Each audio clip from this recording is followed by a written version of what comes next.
ఏమీ తెలియని కిరాతుడు ఒకడు వచ్చి, పంతులు గారు మీరు ఎందుకు కూర్చున్నారు ఇక్కడ అన్నాడు. విడిచిపెట్టట్లేదని ఆయన అన్నారు, కింద మనుష్యుడు పైన సింహం ఆయన కోసం అన్నాడు.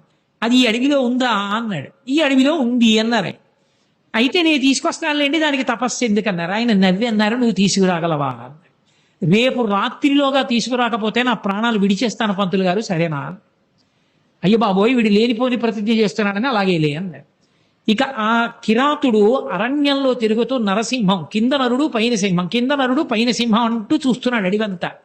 మరునాడు సాయంకాలం ప్రదోష వేళ అయిపోయింది, కనపడలేదు. అక్కడ బ్రాహ్మణుడికి మాట ఇచ్చాను, తీసుకెళ్ళలేకపోయానని చెప్పి చెట్టు తీగలు తెచ్చి ఉరితాడు పోసుకుందామని చెట్టు కొమ్మకి ఉరి పోసుకుంటున్నాడు. నరసింహస్వామి వారు ఆవిర్భవించి వచ్చి దర్శనమిచ్చారు. ఓసి దిక్కుమాలిన మృగమా, ఇంతసేపటి నుంచి వెతుకుతున్నానా, బ్రాహ్మణుడికి చూపిస్తానని ఎక్కడ దాక్కున్నావే అని చేతిలో ఉన్న తీగలు తీసి నరసింహస్వామిని కట్టి ఈడ్చుకొచ్చాడు.